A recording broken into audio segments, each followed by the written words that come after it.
Aja muni sunah Rasul gak tahu ngaji. Sunah Rasul yo ngaji iku sing karuan. Wis jelas Nabi itu status pokoknya apa? Pengajar.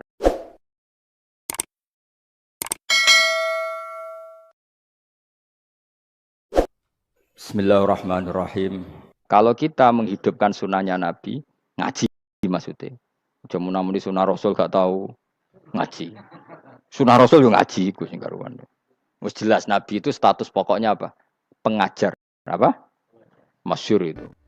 Bu'istu mu'alliman. Sebagian riwayat pakai innama bu'istu mu'allim. Saya diutus hanya sebagai pengajar. Termasuk melakukan sesuatu yang tidak ideal. Itu Nabi lakukan demi status mengajar. Misalnya begini, sama tak bedai, kok tak latih pinter. Tawaf jalan kaki sama naik skuter atau naik kendaraan itu afdal mana? Enggak, jawab saja. Afdal jalan kaki. Tapi Nabi ketika tawaf itu naik unta. Naik apa?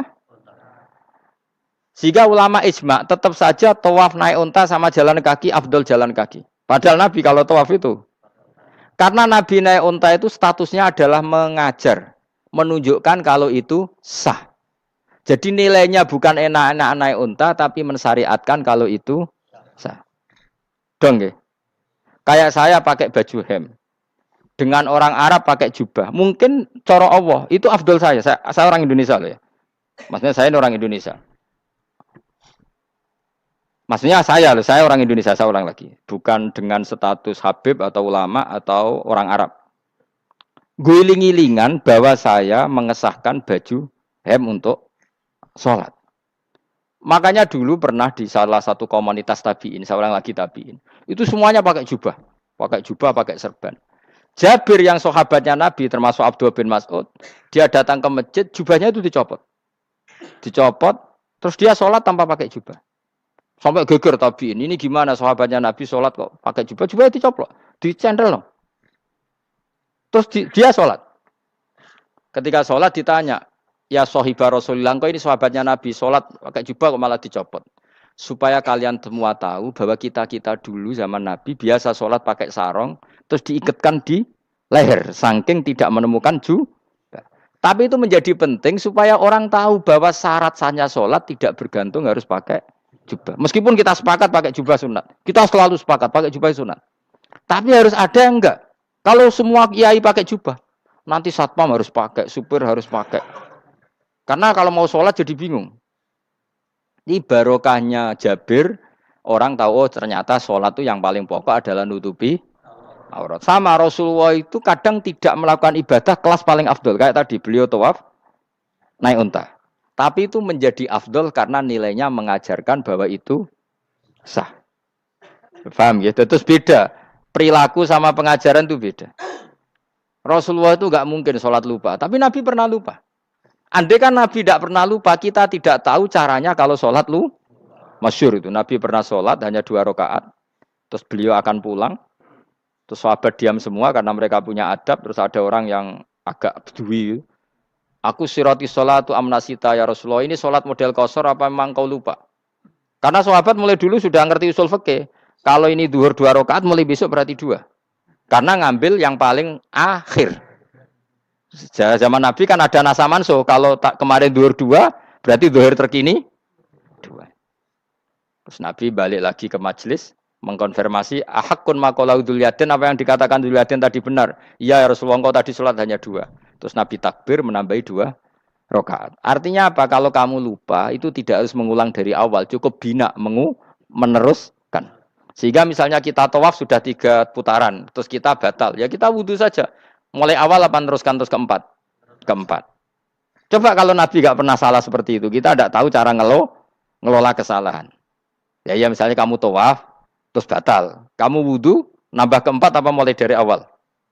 Nambah keempat. Karena setiap seperti itu, bana alama fa'ala. Harus meneruskan. Bukan andai kan Nabi tidak pernah melakukan itu, kita tidak tahu caranya. Ojo kok malah komentar, sholat nganti lali, kowe eling opo wae, cangkemmu. Laline Nabi ora koyo lalimu. Mulane ana imam sholat salah iku anggap ae niru Nabi. Cuma bedanya Nabi untuk ganjaran wong iku gak ngono, tapi tetap. Jadi Nabi itu beberapa kali itu ngalami sesuatu yang tidak afdol. Tujuannya satu, untuk pelajaran. Makanya masyhur itu riwayat ma kuntu ansa walakin unassa li as-sunnah. Saya itu tidak pernah lupa, tapi sama Allah didesain lupa li as-sunnah supaya itu jadi sunnah. Jadi ma kuntu ansa walakin unassa li as-sunnah. Jadi saya tidak pernah lupa, tapi sama Allah didesain lupa supaya jadi sunnah cara ngelola kelupaan. Misalnya sholat 3 apa 4, milih 3. Milih al-aqal. Karena itu satu-satunya cara. Sehingga Nabi didesain pernah sholat hanya 2 rakaat, terus diingatkan sama sahabat. Terus itu jadi sunnah caranya ngelola apa lu? Caranya ngelola lupa. Begitu seterusnya. Nabi ngendikan al-ajur bi qadri ta'ab secara makna seperti itu. Tapi Nabi sendiri tawaf itu naik unta. Sehingga sekarang ada orang naik skuter, naik kursi roda, itu dikiaskan karena Nabi dulu pernah berkendara. Coba kalau Nabi tidak pernah berkendara, wong sing lumpuh gak iso tawaf, wong sing sakit gak bisa tawaf karena gak ada riwayat Nabi pakai kendaraan. Tapi barokahnya Nabi pakai kendaraan, semua referensi itu gampang. Meskipun Nabi sendiri pas itu masih sehat, sangat sehat. Tapi biar jadi sunnah, kalau seperti itu tidak apa. Karena tadi Nabi itu yang penting buistu mu'alliman, saya diutus sebagai pengajar. Kadang Nabi melakukan sesuatu itu tidak ideal. Tapi tidak ideal yang akhirnya malah lebih ideal ketimbang ideal kita. Karena apa? Nilainya taklim, mengajarkan. Itu masyhur itu dalam ilmu ushul fikih. Jadi yang dilakukan Nabi jaiz, biasa-biasa saja atau boleh, itu statusnya bagi Nabi adalah fardhu ain karena liwujubit taklim, karena menjadi kewajiban mengajar. Masyhur itu jadi dalam usul fikih itu. Karena Nabi berkeharusan menjelaskan. Sehingga kamu jangan tanya, apakah yang dilakukan Nabi itu mesti kelas paling utama? Jawabannya ya. Makanya kenangannya Sayyidah Aisyah itu, kenangannya beliau itu, wa in sama siapa teks hadisnya? Ini ada di Sahih Muslim. Wa in kana Rasulullah la yadaul amal wa yuhibbuhu makhafata ayyufradu alaihim. Sungguh Rasulullah itu sangat mencintai amal, tapi beliau terpaksa meninggal. Jadi Nabi itu sangat merindukan amal, tapi terpaksa beliau meninggalkannya, takut itu dianggap wajib. Misalnya Nabi siwakan. Kebayang nggak kalau kamu bangun tidur nemu bupati, nggak kebayang. Nemuin presiden apalagi nggak kebayang. Lalu kamu bangun tidur langsung sholat. Wudhu terus sholat tanpa siwakan. Kebayang kan nggak kebayang. Jika kata Nabi, umpama saya itu tidak memikirkan umat saya, sikatan itu tak wajibkan setiap orang mau sholat. Wong kita mau ketemu presiden, menteri saja, bangun tidur mesti sikatan dulu baru ketemu. Masa ketemu Allah tidak sikatan? Artinya Nabi itu nggak kebayang, nggak pakai siwak itu nggak kebayang, karena mau sowan pangeran. Padahal lisannya Nabi sudah thayyib, sudah wangi. Tapi Nabi terpaksa kadang-kadang meninggalkan siwakan itu, karena takut nanti dikira wajib. Kayak apa Nabi? Artinya Nabi pas siwakan ya baik, karena menunjukkan itu sunnah. Pas tidak juga baik, karena ini menjadi pelajaran kalau itu tidak wajib. Lah anak kowe pas ra siwakan mergo dablek ngono lho. Mulane kowe ojo kan jajal ya kangkang sing biasa rokokan, bariku ana komat langsung salat tas siwakan. Sing biasa ngaji sore iku lho ora usah contoh ado-ado. Gak kelakuanem lho. Iku perkara niru Nabi ta perkara rasa-rasane jawab. Jadi Nabi itu beda. Perilaku apa saja itu jadi teladan, akhirnya jadi referensi. Begitu juga Nabi yang mensunatkan sunat safar, sunat kudum. Tapi Nabi beberapa kali ada sholat. Ada sahabat yang selalu sholat safar.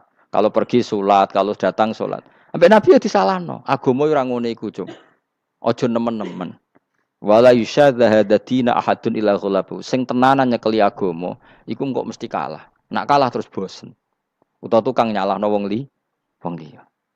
Coba kamu kalau enggak pernah tahajud, roh wong turu terus mbok arani Zaid turu, Ruhin turu. Jajal kita tahajud 2 minggu. Oh kebo turu. Lha tahajud 2 minggu wae ngebok-ngebokno wong ngono itu. Mulane salehmu bahaya. Mulane aku seneng saleh pas-pasan ini seneng. Sekali over sidik mesti cangkemmu elek. Aku yakin lho. Wis rai-rai ini ketara, aku sapal. Jajal kowe sing ngaji aku kon tahajud seminggu wae. Roh wong turu. Ngorok pisan. Oh ning donya pisan turu kebo. Padahal lagi rong. Kayak apa kalau kita tahajud setahun? Mulane orang ngekeki rezeki kita tahajud wis diangen-angen iku kira-kira oh bahaya cah iki nak tahajud. Tapi aku ya tetap sunat tahajud. Tapi kelakuannya belum dijogo. Maksudnya ya tahajud tanpa ngritik orang. Nak kowe kuat ngono ya monggo. Tapi nak kira-kira cangkem elek sadok urip ngene-ngene wis. Ibadah pas-pasan. Wong nganggo model hadis Arabi. Ya Rasulullah, betul salat itu hanya 5 kali sehari ya. Enggak ada yang lain yang wajib enggak. Demi Allah saya tidak akan menambahi dan tidak akan mengurangi. Pas. Wis wae makom kula wis wong desa niku mawon. Daripada nambahi tapi akhirnya kecang. Nek sampean ape ibadah sak ndure kula nggih monggo. Itu lebih baik. Wis ra alim ra ibadah terus kabeh apa? Nah kula kan ketambal ngalim. Kurang ibadah menang alim. Lan aku ya kurang ibadah menang apa? Menang kasus. Tapi Rasulullah itu tersiksa yang jelas. Beliau itu kalau enggak ibadah tersiksa. Tapi terpaksa meninggalkan ibadah yang dicintai karena takut dianggap wajib. Kayak apa Rasul? Makanya kenangannya Sayyidah Aisyah, sungguh Rasulullah sangat mencintai sebuah amal, tapi terpaksa meninggalkan karena takut dikira wajib.